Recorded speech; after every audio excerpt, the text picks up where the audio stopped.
এইটা কি বলুন তো? কুল। আজ আমি বানাবো কুল মাখা। সরস্বতী পুজো তো চলেই এলো, তার আগে কেউ কুল খাওনি তো?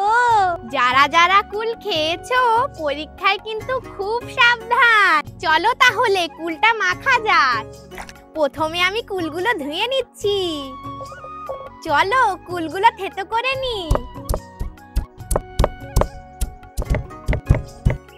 কাঁচা লঙ্কা, ধনে পাতা,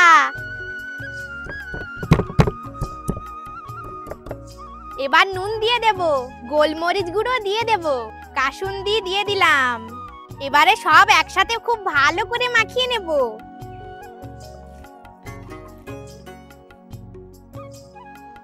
আমার রেডি কুল মাখা। জমে ক্ষীর।